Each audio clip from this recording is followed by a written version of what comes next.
નવરાત્રિને હવે ગણતરીના જ દિવસો બાકી રહ્યા છે, ત્યારે અમદાવાદમાં રાધે રાસ ગરબા ક્લાસના ખેલૈયાઓ આજે લો ગાર્ડનમાં ગરબાની પ્રેક્ટિસ કરતા નજરે પડ્યા.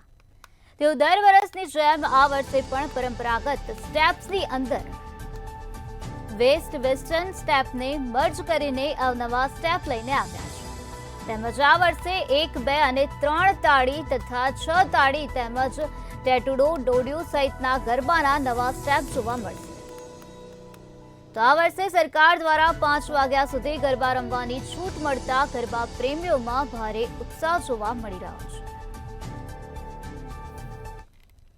એકચ્યુઅલી આ કોરોના પછીની પહેલી નવરાત્રિ હશે કે જ્યાં સવારના 5 વાગ્યા સુધી પરમિશન મળી છે.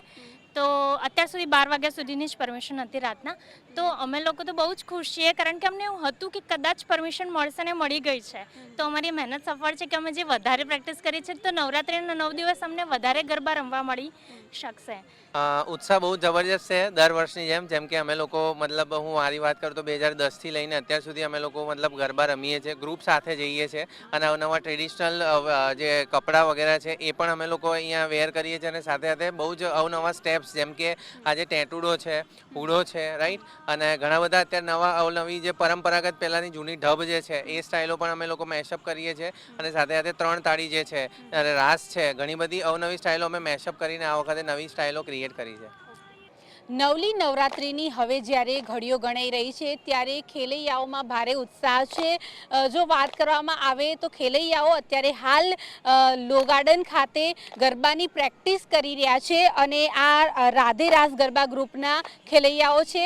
દર વખતની જેમ આ વખતે પણ તેઓ અવનવા સ્ટેપ લઈને આવ્યા છે અને જો વાત કરવામાં આવે તો જ્યારે હવે નવરાત્રિ નજીક આવી રહી છે ત્યારે પ્રેક્ટિસનો ધમધમાહટ જે છે તે જોવા મળી રહ્યો છે.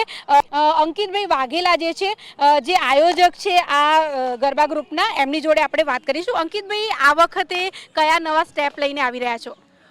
હેલો દર્શક મિત્રો, અમે લોકો આ વખતે નવા જે અમે લોકો જૂના પહેલાં તો ટ્રેડિશનલ કે ગરબા આપણે જે 1 તાલી 2 તાલીથી માંડીને અવનવા સ્ટેપ્સ તો જે પરંપરાગત જે ઢબથી રમીએ છીએ એ તો રમીએ જ છીએ.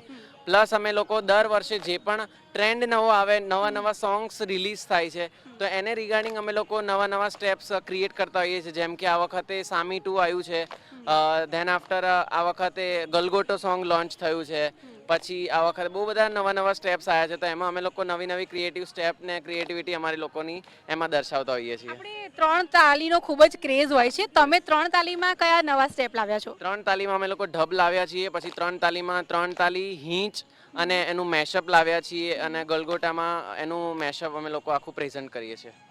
બીજા ખેલૈયા પણ છે, એમની જોડે જઈશું અને વાત કરવાનો પ્રયત્ન કરીશું. ગરબાને લઈને તમે અત્યારે હાલ તૈયારીઓ કરી રહ્યા છો, તો પહેલાં તો તૈયારીઓ કેવી છે અને આ વખતે કયા નવા સ્ટેપ સાથે ગરબા રમવાના છો? હા, હેલો, ગુડ મોર્નિંગ. મારું નામ વૈશાલી સોની છે. આ વખતે અમે બધા 3 મહિનાથી ગરબા નવા સ્ટેપ શીખવાની તૈયારી કરી રહ્યા છીએ. અમે લોકો ટ્રેડિશનલમાં બધું નવું વેરિએશન લઈને અમે તૈયારી કરીએ છીએ.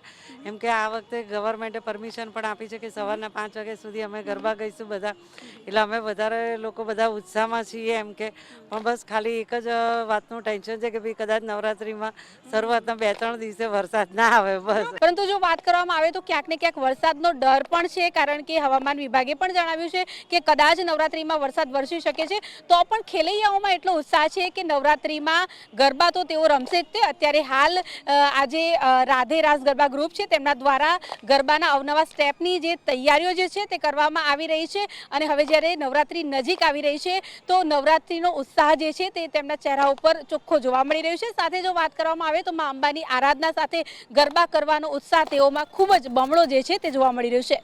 કેમેરા પર્સન બિપિન અમીન સાથે અનિતા પરમાર, મંતવ્ય ન્યૂઝ, અમદાવાદ.